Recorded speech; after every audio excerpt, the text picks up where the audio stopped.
Good morning and welcome to the Great Journey podcast. I'm Caitlin Clary here with Sensei Marty Callahan, and we have a fun topic for you today called Yes, Dear.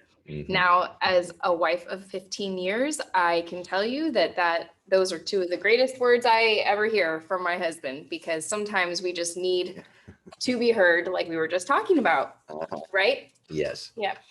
Yeah. And, and I've been, married twice. And now for the last 10 years to Connie, who's, my A wonderful yes, angel. Yes, she is. Yes. And so this topic came about because I was talking to some young men who were about to become married and moving into that situation, or either that or they were already married. Anyway, I was thinking about all that. And that one of the most important things that a young man can learn to do is to say, yes, dear, to their wife and mean it. Yes. And what that does is it smooths the way. It calms things down. So if tensions were rising in some sense, then it seems to bring things down. Right. And that's what we were talking about. Yeah, no, I totally agree. And we were also discussing previously just how the male brain can be very linear and the female brain has all kinds of activity and things going on. And so sometimes the tension is more what's in her brain. And as we are more expressive, what is that? There's some fact about how like a man will say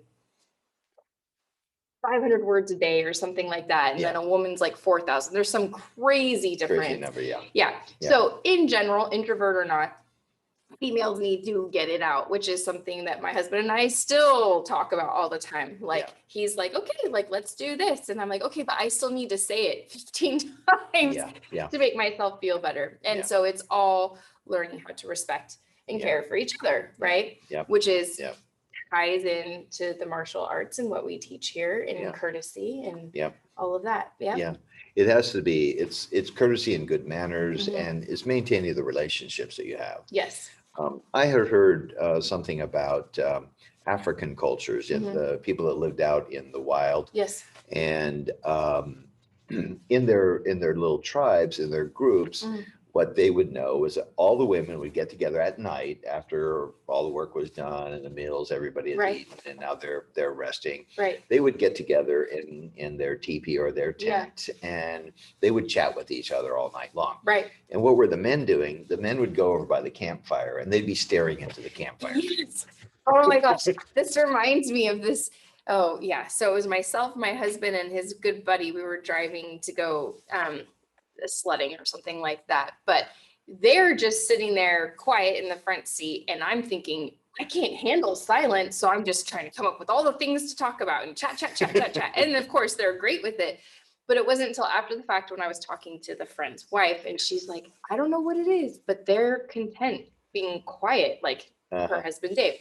I'm fine if we drive for 2 hours and don't say anything, and that's just like mind-boggling to me. I think there's something wrong if you're not talking. So the difference between and as we were talking before we started here, both things are necessary. The female approach towards a situation where they talk it out and talk, and the male approach where it says, all right, let's decide what we're going to do and then let's do it. Yes. Those both of those approaches are necessary, and they work. It works best if they're blended together. Absolutely. Yeah, I have this, well, it's kind of a well-known running joke around our friend circle, but where I'm the sail and Roger's the anchor, and somehow the boat on the middle, that's the good sweet spot, right? You got to have both, Gotta have both, So I like that, It's very cool. Good. It's good when you have healthy communication, respect each other's differences, honor each other's differences, and that just makes for a healthy friendship. And in marriage or just friendship in general, it's always good to kind of take things down a notch when needed, right? Good. Yes. Okay, cool. Well, thanks for that today. And I'll just be now counting how many times I hear yes, dear this week and not to keep a tally of that. All right. Thanks so much for listening. Have a really great day. Bye-bye. Bye-bye.